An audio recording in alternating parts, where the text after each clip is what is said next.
المحلة منين يا سمرلوتي؟ غزل المحلة تحرم نادي الزمالك من الصدارة، وانا قلتها لكم من الاول. ماتش القمة بين الاهلي والزمالك، مين فيهم اللي هيعيش؟ يا الاهلي كان وقع، مع ان احنا مش بنقع، بس كانت الدنيا هتبوظ خالص اكتر ما هي بايظة. دلوقتي المشاكل كلها اتنقلت لفين؟ لميت عقبة. قبل ما نطول عليكم، السلام عليكم ورحمة الله وبركاته. أهلا بكم في ملعب السينيور. قبل ما نبدأ حلقتنا نصلي على سيدنا محمد عليه أفضل الصلاة والسلام، نعمل اشتراك في القناة، نفعل زر الجرس دي يصلكم كل جديد. بسم الله الرحمن الرحيم. حلقتنا النهاردة دسمة شويتين، دسمة حبتين، فيهم كلام وحلويات وحاجات جميلة جدا هتعجبنا. شفنا النادي الأهلي امبارح بيفوز على كهرباء إسماعيلية 4-2. طبعا احنا كاهلاويه احنا زعلانين، حقيقي زعلانين، هو المكسب ده ما فرحناش. هنتصدر ومش عارف ايه، وفاضل لنا ماتش ونبقى احنا اول الدوري والكلام ده كله. بس في حاجه مزعلانا، بلا وهي ايه هي الحاجه اللي مزعلانا؟ ان كهرباء اسماعيليه احنا عارفين امكانياتها ايه. دي ال 18 في الدوري، اضعف دفاع، تسجل فينا هدفين؟ ازاي تبقى انت كسبان 3-0 يجي فيك في 10 دقايق الدنيا تتقلب يجي فيك جونين؟ كوكا وهاني من احسن الماتشات اللي لعبوها، من احسن الماتشات اللي لعبوها. اتغفلنا في 10 دقايق يخش فينا جولين الشناوي، قلنا خلاص بنفرد ايدينا. الجون التاني فين يا شناوي؟ التراي بتاعك فين؟ جون صعب بس انت حارس مصر الاول. ففي شويه كعبله انا ما فهمتهاش، ضيعت طعم المكسب، ضيعت الفرحه بتاعتنا. قلنا خلاص السيرك اتعمل و3-0 وهنعمل سكور بقى. تعالى بقى نعمل اداء. هو الفرق بقت سعرانه ليه على الاهلي كده؟ انا عايز اعرف حاجه بس، الفرق بقت سعرانه، الفرق بتنزل من هنا انا هجيب جون في الاهلي. ده من امتى بيحصل الكلام ده؟ طبعا ملف مدير الفني، هم شايفين كابتن عماد النحاس عامل تألق كبير جدا مع النادي الاهلي، عامل مشوار وعامل تألق حلو قوي مع النادي الاهلي. فهيقول لك لا نستنى بقى ترايس كده حبه حبه، نشوفه بهدوء مدير فني محترم، نشوف بهدوء حد ينفع النادي الاهلي. لكن اللي بيحصل والسبهلله دي لا. طالما كابتن عماد النحاس ماشي كويس خلاص الدنيا بقت هاديه، كابتن عماد النحاس يكمل مشواره ويظبط مع الفريق ويظبط الماتشات اللي جايه، في توقف اهو للمنتخب مصر بالتوفيق ان شاء الله في التصفيات الجايه. وبعد التوقف نشوف الملف وتشوف المدير الفني، وانا معاهم في كده. احنا محتاجين مدرب فني، محتاجين اجنبي، محتاجين اجنبي طبعا. كابتن عماد النحاس على عيننا وعلى دماغنا، بس محتاجين لا اجنبي، فكر مختلف، شخصيه مختلفه، يطور من لعيبه، يبقى في حماس. واحنا عندنا كلاعيبه مصريه، طول ما انت عندك المدرب بتاعك مصري تحس ان فيه تناكه، تحس ان فيه عشوائيه، تحس ان فيه تكبر، تحس ان انا هعمل هيلاعبني انا النجم هنا. هم عارفين المدرب الاجنبي ما عندوش الكلام ده، الكويس هو اللي هيلعب، بتبقى فيه شخصيه. فعشان كده احنا محتاجين مدرب اجنبي. طول عمره النادي شغال على كده ونجاحه مستمر على هذا المنظومه. نيجي طبعا لماتش غزل المحله والزمالك. الزمالك جابت جون، قلنا بس بقى خلاص فكت بقى الطلاسم الدفاعي ده والماتش هيفتح. الولا زكريا ناصر دوت بالباك الشمال بتاع غزل المحله، مش متذكر اسمه قوي. ايه الولد ده يا جماعه؟ الولد ده لا لازم يجي الاهلي. الولد ده، الولد ده يعني الكوكا شال اخوان الفينا من جيبه، التاني حطه في الجيب التاني على طول، ما لحقش. عمل ماتش محترم جدا، والغزل المحله صراحه عملت ماتش. رضا عبد العال يا جدعان انتوا بتتكلموا في ايه؟ انتوا بتتكلموا في ايه؟ وقصدي علاء عبد العال، هو ملك الدفاع، ملك. هو كان بيحب ايطاليا، هو كان بيتفرج على منتخب ايطاليا زمان كتير، بس مش كده يعني منتخب ايطاليا يعني الصراحه يعني، مع احترامي للفروقات الكبيره.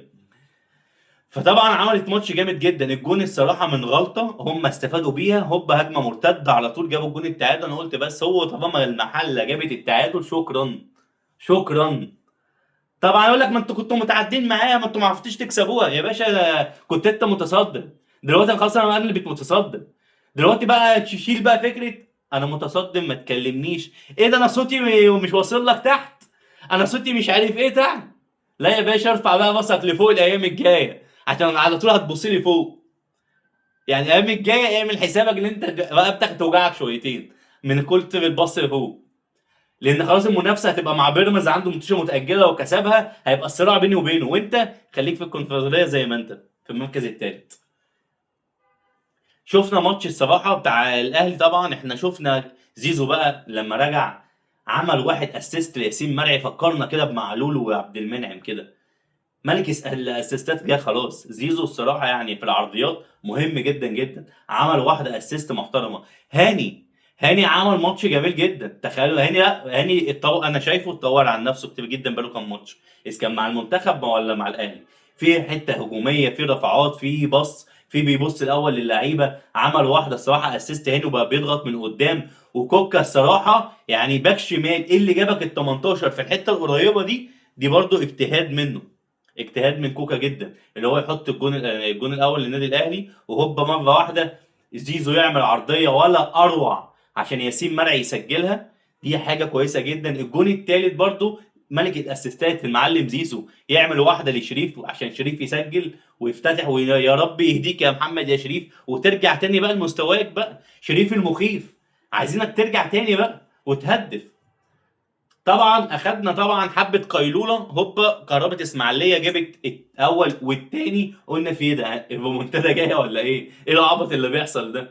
لحد ما بن شرقي جاله فاول، عمل واحد فاول بقى بن شرقي يدرس الصراحه. ده بقى بن شرقي بقى، نفسي بن شرقي كده يرجع لنص الفورمه بتاعته، يعني نفسي يرجع لنص الفورمه بتاعته. عمل اداء وعمل شغل عالي جدا. الفاول بتاعه لا فاول في معلمه، يعني الفاول بتاعه فيه معلمه، عرف يركنها صح. يعني نفسي بقى امشي بقى بن شرقي، الحركه بتاعتك وما تعديش واحد من واحد، عملتها كتير وما بتعديش. لا طور بقى من نفسك وارجع بن شرقي بتاع زمان. خلاص بن شرقي كمان محطوط في القائمه بتاعت منتخب المغرب المحليين، هيقابل فيها تقريبا منتخب مصر الايام اللي جايه. ففي تطور جامد جدا. طبعا زيزو بننتقده، تريزيجيه انتقدناه ياما الايام اللي فاتت، بس تريزيجيه يا جماعه الصراحه لا فارق معانا. انا تريزيجيه مش موجود في الملعب، انا حاسس في حاجه كده ناقصه في الملعب الصراحه. يعني اناني مش عارف ايه الارتو لازم يجي ده، بس تريزيجيه الصراحه لا، تريزي جول يا جدعان. طبعا تريزيجيه احنا افتقدناه في امبارح. طبعا الحاجه الوحشه في الماتش الصراحه وهي اصابه حسين الشحات. حسين الشحات بادئ بدايه بيقول لكم انا اهو، انا اللي كنت قاعد على الدكه انا اهو.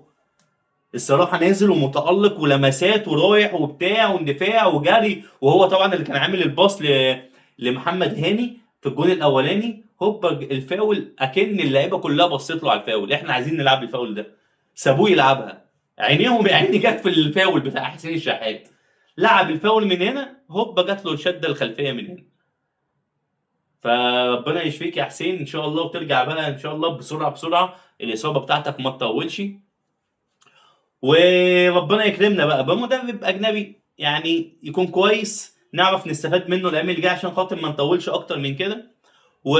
ونشوف بقى الماتش اللي جاي، عندنا ماتش ناقص وماتش فاضل لنا، كسبناه ركبنا الدوري وشكرا. ركبنا الدوري وشكرا، نركز في دوري ابطال افريقيا، عندنا ماتشين ضد اجل الرواندي، ماتش مهم جدا، ذهاب وعوده نخلص منه. بيراميدز خلاص عندها ماتش النهارده، بس خلاص دي كسبه 2-0 بره. مايلي ابن اللذينه دوت كان نفسي يجي الاهلي، عامل شغل ورا اروع. عندهم ماتش خلاص النهارده ويختتموه ويصعدوا دور ال 16. الاهلي ان شاء الله يكسب الماتشين دول، وعندنا بقى ماتش مع نادي الاتحاد في النص بين الاياب والذهاب. عندنا ماتش ان شاء الله مع الاتحاد السكندري، وهنختتم الدوري طبعا اختتام جامد جدا في اكتوبر مع بتروجيت، هيبقى يوم 29 تقريبا، هيبقى موافق يوم الاربعاء مع بتروجيت، ماتش جامد جدا عايزين نركز فيه عشان خاطر ننهي بقى الشهر اكتوبر واحنا متصدرين وايه وبالنا مستريح. مش عايز اطول عليكم اكتر من كده، يا رب الحلقه تكون عجبتكم، والسلام عليكم ورحمه الله وبركاته.